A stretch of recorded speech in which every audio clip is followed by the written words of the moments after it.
Redditors with less than a year left to live, what is on your bucket list and how can we help you? My dad is currently 1 year into 6 months to 2 years of a glioblastoma diagnosis.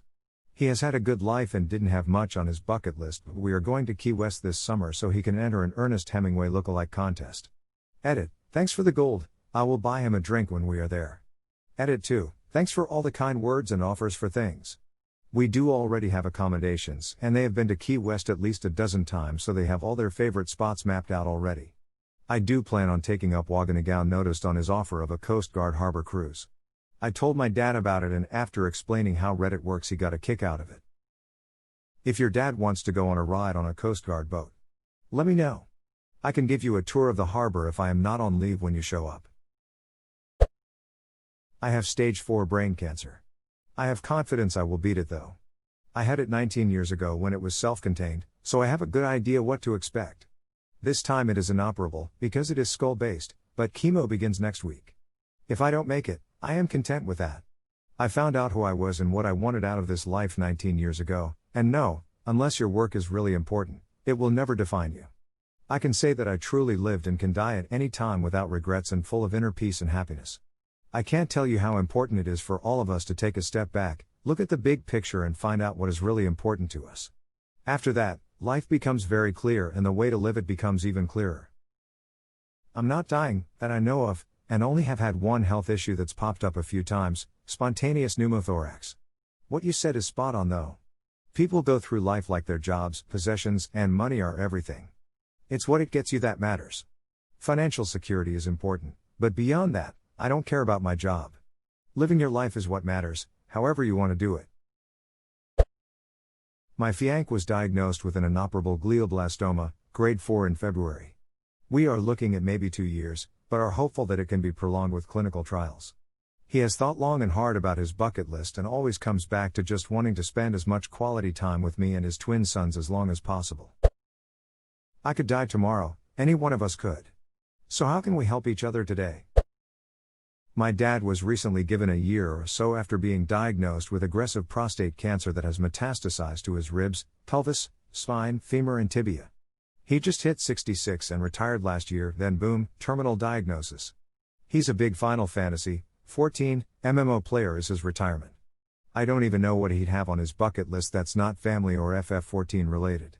He's pretty reserved and rarely opens up about his impending departure. Really, just wanted to say that I appreciate this post and its purpose. You guys are good eggs. Edit, I accept the gold in honor of my pops. He's a good man, despite being very flawed. Thank you, kind stranger. Smile. Edit 2, he's on the Marlboro server as Rogue Magic. Please don't mention this thread or his diagnosis. It's 14, that's the MMO. There's a new expansion pack that comes out on the 20th, 16th for early access for those that pre-ordered, of this month called Stormblood. There's a bunch of stuff on the cash shop that you can buy for him, too, like emotes, costumes, housing items, etc. Check your PMS for a little something to send your dad. You are an awesome person. Thank you. I already bought that expansion for him as a Father's Day gift, but thank you for the suggestion. I'm an FFX player too. I'd be willing to get him a little something for in-game. Do you know his character's name and server? I'll ask him. It's Southern Rogue, I'm pretty sure, but I will double check. I always love to see older gentlemen women enjoying video games. I'll log in tonight and see about sending him something. Someone post this to Urxiv. Let's do something nice. I work at a toy company. If someone here has a kid who is in need, shoot me a PM with a little information on the situation, I'll see what I can do. Edit, rip inbox. I've now got a lot of messages to reply to. It may take me a few days to get back to everyone, so please be patient. Let's get some kids some toys. Smile. I'm gonna keep you in mind. Please do. Your post today likely changed a lot of lives, from the comments I've read, so thanks. My neighbor who is 94 called me last week and said she is terminal and has about 4 to 8 weeks to live. Super nice lady I have always enjoyed talking to. She asked me to mow her front yard until she dies. I'm happy to help as long as it's one less thing she has to worry about. My elderly neighbor's Alzheimer's got so bad that she had to be put in an elderly home. Her son told me his plans a couple of months before she moved out, and someone had recently stolen one of the plants on her porch, so I replaced them with tons of nice flowers and plants so she could enjoy her remaining time in the house she'd owned for 50 years. Before she left for the old folks' home, I told her I'd keep the plants watered for her until she got back. Of course, I knew she wasn't coming back, and the son rented out the house shortly after she moved. As her Alzheimer's dementia got worse, the son kept me informed on how she was doing.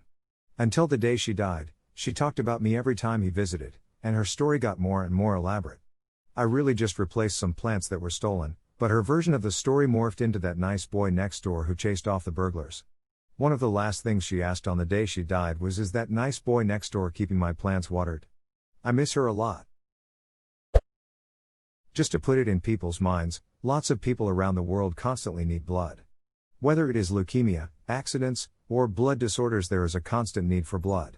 It takes about an hour to give and you get cookies and juice, usually. Do it. Edit, awesome to see all the interest. A lot of people have said they are unable to donate blood, for one reason or another. There are other options out there. Sign up for organ donation, bone marrow donation, plasma platelet donation, or even donating your blood for research purposes. If you can't donate, ask your local blood bank where you can. For pregnant women, ask about cord blood donation. Most of the time umbilical cord blood is discarded when it is full of extremely life-saving stem cells. Any tips for donating blood for people who get faint during regular blood work? I have to have blood work done 4 times a year, and I get pretty nauseated during routine blood work and have almost fainted a few times during longer blood work sessions. I want to donate, but I don't know how to avoid that stuff happening, especially for an hour-long session. If you're that experienced with regular blood work and there's no remedy you have found for the fainting, donating blood might simply not be for you. Some people have conditions which mean we can't give blood, and we just have to suck it up and find other things to do. Check to see if you are eligible to sign up as a bone marrow donor, for example, since the requirements there can be different and the process is different too. Unfortunately, I'm not eligible for either, so I don't know what I can do other than signing up as an organ donor, which I am eligible for despite being barred from other things, for some reason. And I did that on the NHS website not 2 minutes ago. Late edit, here is the form to sign up as an organ donor. You fill out contact details online, a couple preferences, and that's it. Done. You're good. He doesn't need anything, but I wanted to tell you all my dad has liver cancer and it has metastasized. He still feels good, but at his last doctor appointment they wanted to get him started on palliative care, so it's not looking good at all. He wants to go fishing with his only grandson. But I only had him 3 weeks ago, so he's not going to be up for fishing this year. Take him anyway, even if the kid isn't a carrier. Let your dad talk to him and tell him about fishing and show him things. Record it with your phone and save a copy to your computer and keep it for when the kid gets older. Learning those things from a grandfather is just absolutely awesome, even if it is years after that time it actually happens. Also, watching your dad talk to your kid will be something special for you as well. Totally agree, I missed an opportunity for my son to meet his great-grandmother before she died. Even if he never remembers it, having a picture or video of that fishing trip would be priceless.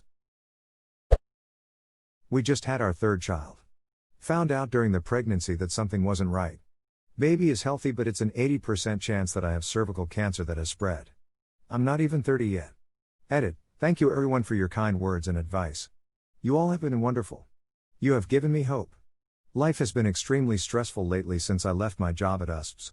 We lost more than half of our income. I was working 12 to 15-hour days at the time and couldn't do it anymore. All of you are wonderful to offer your stories and kind words. I'm truly grateful. You guys have renewed my positivity, determination, and hope for the future, and that is absolutely priceless. I can't express how grateful I am. The good news is, with early enough detection, the survival rate is somewhere around 70%, I think, for cervical cancer, and the treatments are so much better than they used to be. I am so sorry you're going through this. Let me know if there's anything I can do to help. I've actually been through this before. Mine didn't spread, but the uncertainty while I waited to find out, so I'm always a PM away. Thank you, I appreciate it. I'm more scared for my kids, if anything, you know? I don't want them to be scared or worried. They are all under 6, so I obviously haven't told them. I left work for the pregnancy, and now this. Times are tough. If you don't mind me asking, what did you have done to get rid of it? Hang in there. Just had cancer, not telling my very young kids, also all under 6, was the roughest part. I felt like I was lying to them. But if it didn't spread, you get them worried for nothing, right? It's crazy. Like Schrodinger's cancer. You either have a life-threatening horrible illness, or a tumor that just needs to come out and you're all better. It's crazy oscillating between the two thoughts. A close family member had cervical cancer, it spread and they had to pretty much take everything. But she didn't even need chemo and she's 8 years out now. There are so many happy endings to these things. No reason to assume you won't have one. Hopefully in 10 years you and I will be telling our kids that the time they sort of remember that mommy and daddy had stomach surgery, it was actually for cancer, and their jaws will drop. I wish I had a trick for not making yourself crazy, but I have my 6-month scans coming up and I'm already making myself nuts.